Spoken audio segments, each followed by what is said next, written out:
Don't wanna let you down. G'day guys and welcome back. We are in the Northern Territory, about an hour south, not even that far, of Tea Tree. We're going south, but look at this. It's grass, green grass, red dirt. The luscious green grass I reckon we'll find in Northern Territory. Hope you enjoy this one. Thanks for tuning in. Cheers.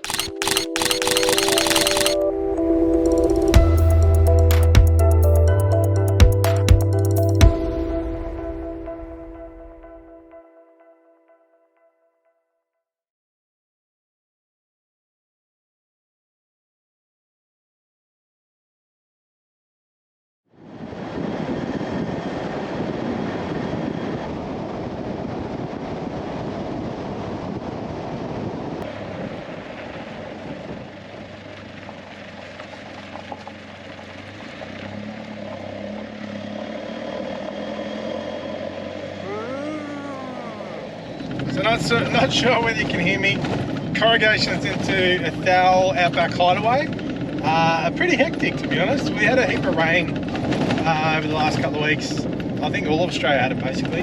We copped it in Outback Queensland, and I think this road has seen better days because of that.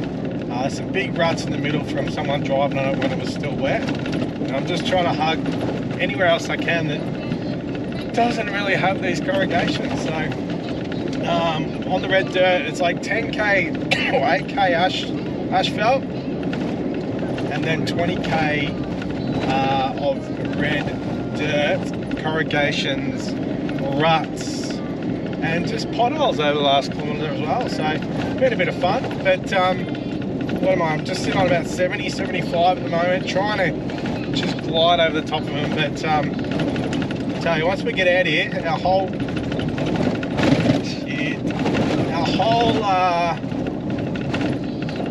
thing's to relax. So I don't think we'll be coming back on this road until we have to tow the caravan back out, to be honest, because it's a bit of a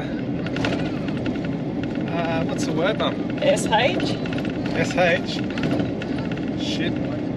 Shithole road. Oh. There we go.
G'day.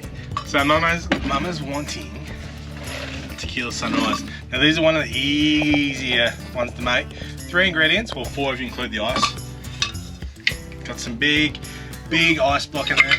Very simple. Now tequila sunrises, it's how they look. They always look that beautiful gradient going up. Obviously in the Yeti cup you can't see that, so it doesn't matter as much, but also the flavour. So I'm just going to go pretty heavy on the juice here. Try and always pour it on top of the ice, make sure it makes things cool as soon as it hits it, as in cold, not cool like me. Now Mama doesn't like things too strong, so hence why I like to downgrade my muscles just to be a normal sized person. So we're just going to go, this is tequila in one of the I've just spilled all over myself. Oh, I shouldn't have done that. The squeezy, like the oil, what are they? Like the oil lubrication. I used to have a panel van, like a HZ, was it a 79, I think it was. It wasn't a Sandman, but it was a HZ Statesman panel. In fact, Trina first met me when I had that. I used to love cruising down the coast in it. But when I filled up with petrol, I'd always have to have like this like lead replacement basically that I tip in to the tank as well. Cool story and cool tangent. But yeah, basically you squeeze it, take the lid off this part, and it'll fill up to one shot. Now that's a little bit stronger than a shot. That's okay. About 30 mil, or maybe let's say 40 for this one. Screw them on, but I'll just show you for the next time. So there's nothing in this part at the moment. If I squeeze it, the vodka, the tequila comes up the side here. You keep squeezing until you got it at the right level. That's 1 ounce, one shot. Lid goes flying. Alrighty, and then finally, just the grenadine syrup. Now this is just something that lives in the fridge all the time. I just give him a little swirl around so he's sort of coating a bit of everything. I reckon there's probably half a shot in that. 15 mil. That's it. You're not supposed to shake them, not supposed to stir them. It is about that effect looking down the cup. And as you can see, this one's pretty red. That's a joke. But yeah, that'll do her. Mum will be on her way to being plastered. Meanwhile, I'll have to look after the kids. It's feeding time on the farm. We are off to feed. Well, I know they've got pigs, which Will isn't the biggest fan of after his incident in Cooktown. They've got horses, a couple of goats, Milo and Otis. But I don't know what else they've got. So we'll go find out. When we wake, hear the birds and see the sun. Side by side our fears are done. All the good times just begun.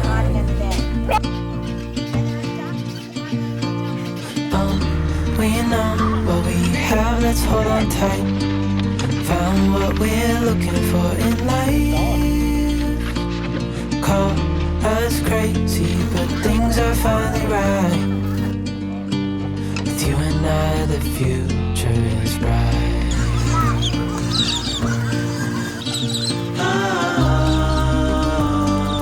you and I, we got it. We don't need no more. Even in the hard times, you and I can weather any storm. Before I sleep, hear the crickets, see the moon. Side by side and through. No limit to what we can do.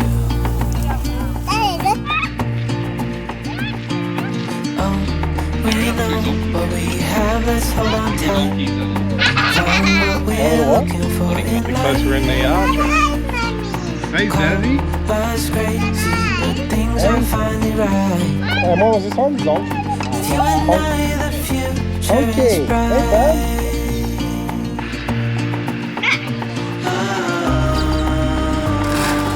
You and I, we got it. We don't need no more. So not uncommon for the family just to wander off on me, but yeah, 3 horses, 2 goats, Milo and Otis. There's 3 big pigs, and I think there's 4 or 5 growing pigs. 3 big pigs have got names and they're pets, and they'll continue breeding. The little ones, which aren't so little anymore, they're barbecue. They're going on the barbecue pretty soon. I think they're about 6-7 months old. So yeah, the horses, the couple of donkeys in the same paddock which we didn't get eyes on, they just sort of roam around, and there's a cow there as well.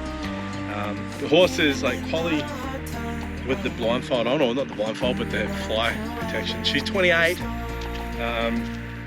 The owners, like at the moment the owners aren't here. Pete, who's running the show at the moment, saying the owners have had her since she was a kid at 28 years. So she just gets free roam wherever she wants to. The other couple of horses, Zenity, the big one, and Honky, I think the little Shetland is. They're in the sort of fenced off enclosure area. But yeah, Holly can go wherever she wants. So friendly horses, goats are friendly. Pigs, well, we're kind of just keeping our distance after we were in the ER in Cooktown with Will. But again, that wasn't the pig's fault, that was Trina's fault. I'm blaming Trina. She blames herself anyway. But yeah, just being a bit keen, a bit eager for the feeding time. So anyway, dinner time. This place is pretty damn cool, and we've got it all to ourselves.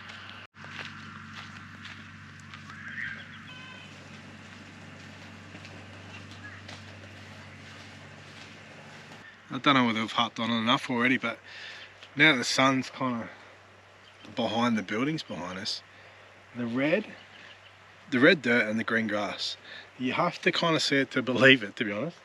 Will's just over here doing some digging. He's found a toy somewhere on the property. It's almost like it's an optical illusion with how bright this green grass is compared to how deep and red that dirt is.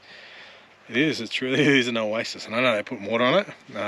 It's kind of part of their business. They grow grass to make hay.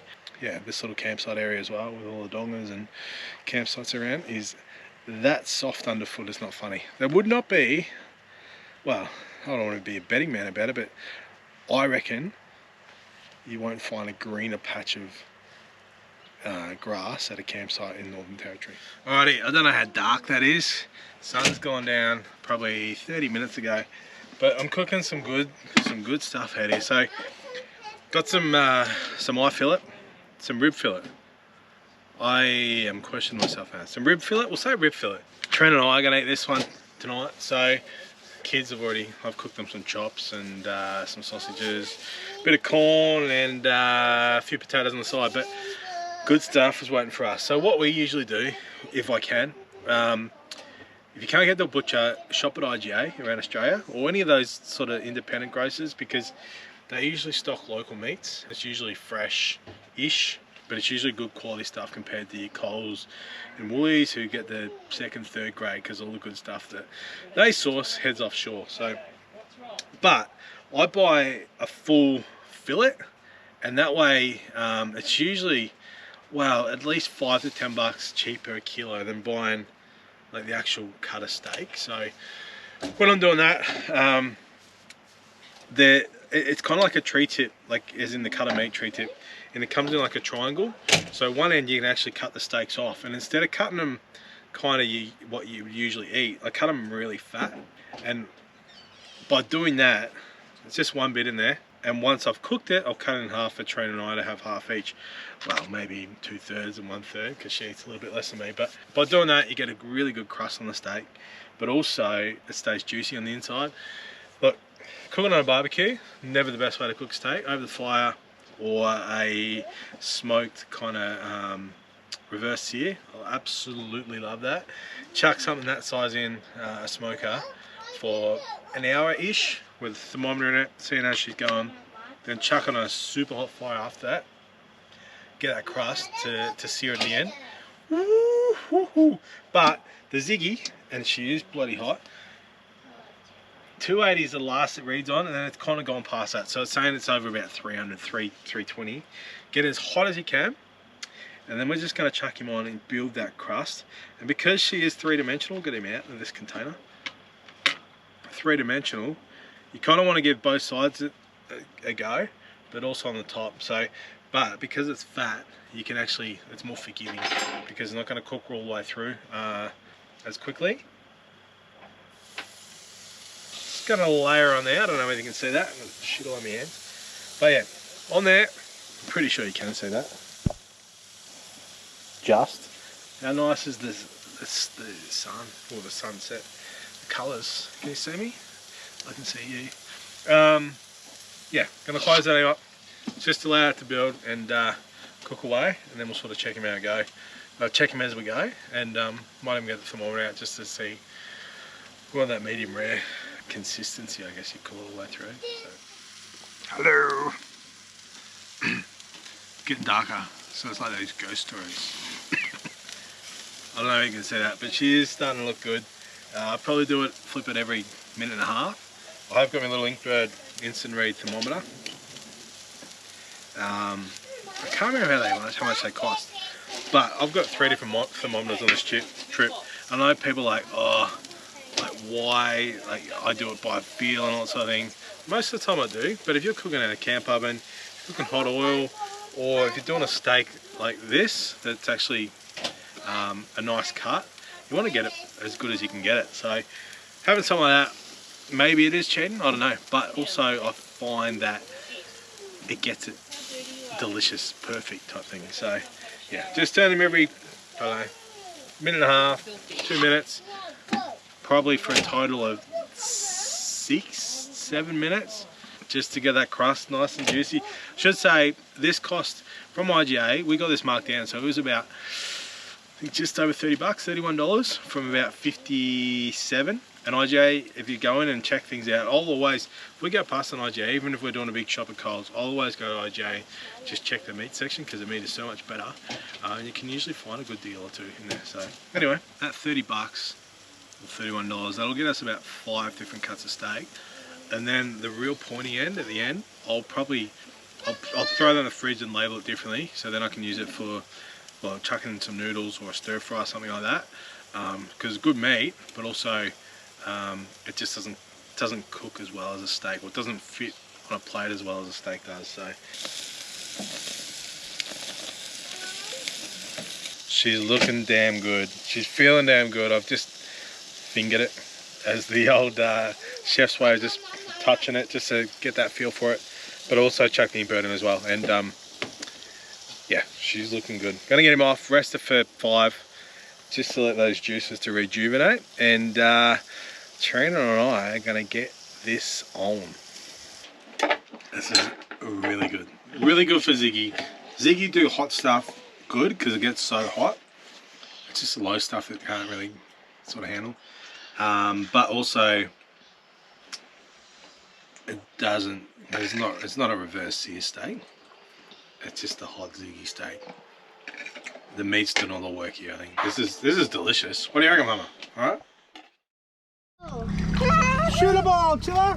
Can I have it? No! You've got the Eva. shark. I got shoot a ball! Put it away!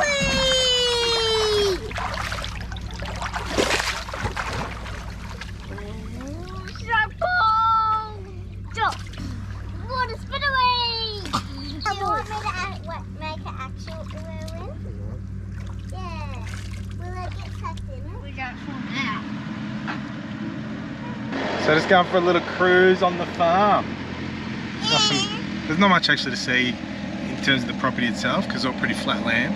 But, in the front! yep, they're in the front. They'll go nice and slow, and yeah, just exploring the property. It's massive, but Look at it. see if we can find anything. Watch where you're going. Watch where you're going, you'll crash. Don't crash.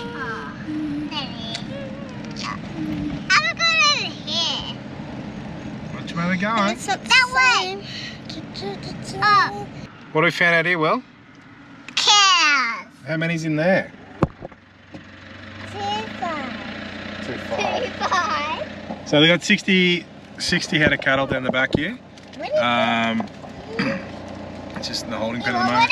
It's not their main business, but yeah, they've got a few out there as well. So anyway, that's probably as far as we'll come, because I'll get lost otherwise.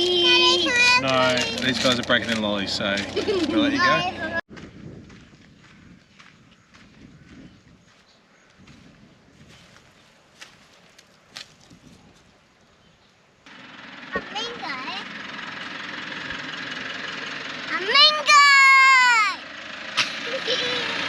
So the last time Eva drove was at the Dodgem cars.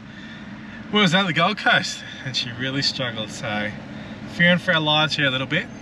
We'll see how she goes.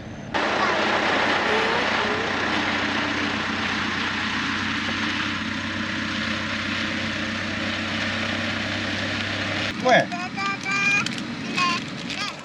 Well, that's another episode Done and dusted. Athelle's Outback Hideaway. It's been a blast. But what I haven't really told you about the property. So these guys bought it back in 2021. It is a farm, but it's not a farm I've ever heard of. They actually make hay.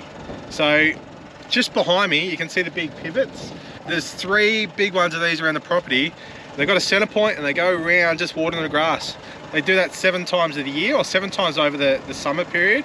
And they sell hay to the farmers in the station. So yeah, they've been there since 2001. We haven't actually got to meet the owners, but Pete and Millie are the caretakers at the moment, where they're off doing some other work. I think in a few years' time, this place is going to be going gangbusters, you reckon? Yeah, it felt really weird. We were the only people here the first night, so it kind of felt weird, but yeah, I totally agree. I think it'll be absolutely pumping. I don't reckon a couple of years' time. I'd give it about 6 months. Yeah, they've been open since Easter as a farm stay, campsite. They used to have a massive grape farm here, the previous owners, and they've got sites set up for like 110 different people. Oh, no, 130 I think they had at the peak. But there's 24 campsites, there's shower, there's water. For us, it's $25 a night, powered. Super cheap, and free washing machines, which was awesome for a change. Yeah. Just everything was perfect. It's even got a swimming pool, which the kids loved. Yeah.